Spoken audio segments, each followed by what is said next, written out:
ఎవడు ఏడిపిస్తాడో వాడే మిమ్మల్ని సంతోషింపజేస్తాడు. రెండిటికి ఒకడే. మీ కష్టం ఇచ్చినా ఈశ్వరుడే, సుఖమిచ్చినా ఈశ్వరుడే. సనాతన ధర్మం మీద విశ్వాసం అంటే ఏమిటో తెలుసా అండి?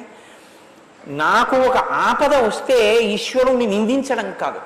నాకు ఒక ఆపద వస్తే నేను ఏ జన్మలలోనో ఏదో ఒక పాపాన్ని చేసి ఉన్న కారణం చేత ఆ పాపము ఈనాడు అనుభవైకయోగ్యమై నాకు ఈ కష్టం రూపంలో వచ్చింది.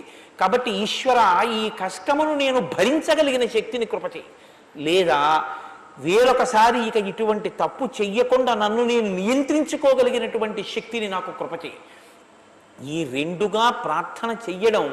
లేదా నువ్వు నాకు కష్టమే నాకేం బెంగలేదు, కానీ నాకు కావలసింది ఒక్కటే, అది అనుభవించడంలో నీ పాదముల యందు విస్మృతి కలగకుండా మాత్రం చూడు. నిన్ను సేవింపక నాపదల్పడమని నిత్యోత్సవం అబ్బని జనమాతృండనని సంసార మోహంబు పైకొనని జ్ఞానముగల్గని గ్రహగతులు కుందింపని మేలు వచ్చిన రాణి అవి నాకు భూషణములే శ్రీకాళహస్తీశ్వర.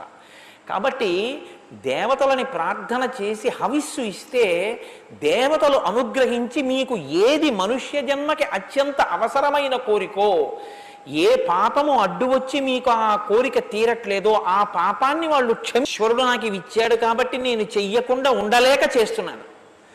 అలా చెయ్యడం ఏదైతే ఉందో అటువంటి దాని వలన చిత్తశుద్ధి కలుగుతుంది. చిత్తశుద్ధితో కూడినటువంటి భక్తితో కూడినటువంటి కర్మాచరణము చేత జ్ఞానం ఆవిర్భవిస్తుంది. ఆ జ్ఞానము చేత మోక్షము కలుగుతుంది. కాబట్టి ఇప్పుడు 3 ప్రయోజనములను సాధించుకొనుటకు యజ్ఞము, యాగము, ఈ రెండు లేదా ఈ ప్రక్రియ మీకు ఆధారభూతమై ఉంది సనాతన ధర్మంలో. ఇది మీకు ఏ ఇతర విశ్వాసమునందు ఈ యజ్ఞయాగాది క్రతువులు అన్నవి కనపడవు. ఇది సనాతన ధర్మము యొక్క సొత్తు. అలా హవిస్సు ఇవ్వడానికి కావలసినటువంటి మంత్రభాగాన్ని రూపకల్పన చేసి మనకు అందించినటువంటి ఋషులకు మనం రుణపడిపోయాం. వాళ్ళ మంత్రం ఇచ్చి ఉండకపోతే, ఆ యజ్ఞం చెయ్యడానికి మనకు అవకాశం లేకపోతే ఇవాళ మనం ఈ సుఖాన్ని పొందలేం. కాబట్టి నేనెప్పుడు ఋషికి అప్పు పడ్డానండి అని అడగడానికి ఏం లేదు. పుట్టుకతో నీకు ఋషి రుణం ఉంది. అది తీరాలంటే ఏం చేయాలి? నువ్వు ఋషి రచించినది నువ్వు చదువుకోవాలి. నీకు 4 మాటలు చెప్పగలిగినటువంటి అదృష్టం ఈశ్వరుడు ఇచ్చి ఉంటే 4 మాటలు చెప్పాలి. నేను మీ దగ్గర 100 రూపాయలు ఇచ్చుకుని తిరిగి మీకు 100 రూపాయలు ఇచ్చేస్తే నాకెవ్వరూ దానికి ఏం పెద్ద సత్కారం ఏం చేయరుగా. కోటేశ్వరరావు గారు పుచ్చుకున్న బాకీ 100 రూపాయలు తిరిగి ఇచ్చారని సత్కారం చేస్తారా?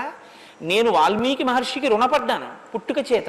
ఆ రుణం తీర్చుకోవడానికి నేను రామాయణం చెప్పుకున్నాను.